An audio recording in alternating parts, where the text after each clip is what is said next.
നവകേരള സദസ് നിങ്ങൾക്ക് ഓർമ്മയില്ലേ? ആ നവകേരള സദസ്സിന്റെ ഒരു ബസ്സുണ്ട്. ആ ബസ് ഇപ്പൊ കട്ടപ്പുറത്താണ്.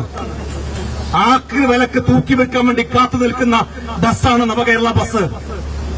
അതുപോലെ ആ നവകേരള ബസിന്റെ ഗതിയാണ് കേരളത്തിലെ മുഖ്യമന്ത്രി ശ്രീ പിണറായി വിജയനെ കാത്തിരിക്കുന്നത്. ആക്രി ആയാൽ ഒരു ഗുണമുണ്ട്, ഡിവൈഎഫ്ഐക്കാർക്ക് തൂക്കി വിൽക്കാം.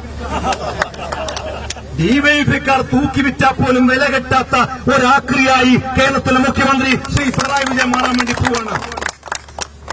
അതല്ലേ കേരളത്തിൽ ഇപ്പോൾ കണ്ടുകൊണ്ടിരിക്കുന്നത്? നമ്മൾ പിണറായി വിജയനെ കുറിച്ച് വിചാരിച്ചത് എന്താ? പിണറായി വിജയന്റെ അനുവാദമില്ലാതെ ഒരാളെ അവിടേക്ക് കടക്കുമോ? മൂപ്പര് റൂമിലേക്ക് മൂപ്പരിപ്പോ പറയുന്നത് ഹിന്ദുവിന് അഭിമുഖം കൊടുത്തപ്പോ PR ഏജൻസി ഉള്ളത് ഞാൻ കണ്ടിട്ടില്ല എന്നാണ്.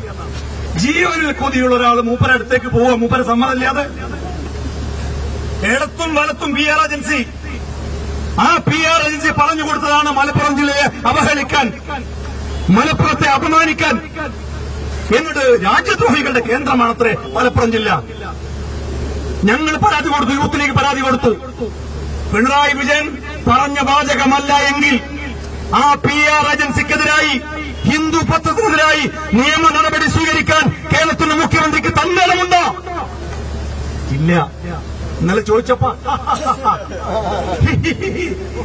കേരളത്തിലെ മുഖ്യമന്ത്രി ഇങ്ങനെയാണോ മറുപടി പറയേണ്ടത്? മറുപടി പറയിപ്പിച്ചിട്ട് മുസ്ലിം യൂത്ത് ലീഗ് ഈ സമരത്തിൽ നിന്ന് പിന്മാറുകയുള്ളൂ എന്ന് ഈ നാട് ഭരിക്കുന്ന മുഖ്യമന്ത്രി മനസ്സിലാക്കിക്കോ. ഞങ്ങളെല്ലാ പോലീസ് ആസ്ഥാനത്തേക്കും മാർച്ചുണ്ട്. അത് കഴിഞ്ഞ് 8-ാം തീയതി കേരളത്തിലെ നിയമസഭ സമ്മേളിക്കുമ്പോ ഞങ്ങളൊരു വരവ് കൂടി വരുന്നുണ്ട് കേരളത്തിലെ മുഖ്യമന്ത്രിയോട്. നേർക്കുനേർ ചോദ്യങ്ങളുമായി ചോദിക്കാൻ UDYF ആണ് വരുന്നത്. ആ നിയമസഭാ മാർച്ചിലും മുഖ്യമന്ത്രി രാജിവെച്ച് പുറത്തുപോകാൻ തയ്യാറാകുന്നില്ല എങ്കിൽ അതിശക്തമായി കേരളത്തിന്റെ തെരുവുകളിൽ മുസ്ലിം യൂത്ത് ലീഗ് ഉണ്ടാകും. ഒരു സംശയം വേണ്ട. വർഷം 1.5 കഴിഞ്ഞോട്ടെ. 1.5 വർഷം കഴിഞ്ഞാൽ കേരളത്തിൽ 2 കാര്യമാണ് സംഭവിക്കാൻ പോകുന്നത്. ഒന്ന്, ഇടതുപക്ഷ ഗവൺമെന്റ് താഴെ ഇറങ്ങി ഐക്യജനാധിപത്യ മുന്നണി അധികാരത്തിലേറും.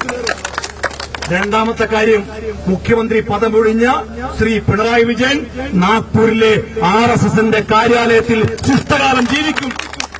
ഇതാണ് നമ്മൾ കാണാൻ പോകുന്നത്. ഈ 2 കാഴ്ചകൾ കേരളം കാത്തിരുന്ന് കാണാൻ പോവുകയാണ്. അതുകൊണ്ട് പ്രിയപ്പെട്ടവരെ, ഇനിയുള്ള മണിക്കൂറുകൾ നമ്മൾ തെരുവിൽ തന്നെയാണ്. യൂത്ത് ലീഗ് എപ്പോൾ ആഹ്വാനം ചെയ്താലും നമ്മൾ നേരത്തെ ഒരു സമരവുമായി ഇവിടേക്ക് വന്നിട്ടുണ്ട്.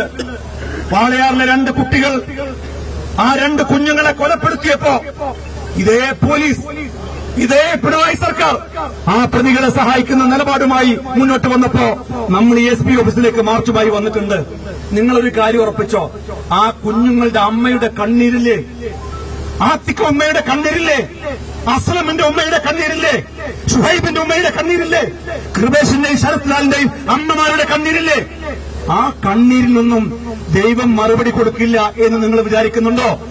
നരകിച്ചിട്ടല്ലാതെ കേരളത്തിന്റെ മുഖ്യമന്ത്രി ശ്രീ പിണറായി വിജയൻ ആ സ്ഥാനം വിട്ടൊടിയുമെന്ന് നിങ്ങൾ ആരും വിചാരിക്കേണ്ടതില്ല.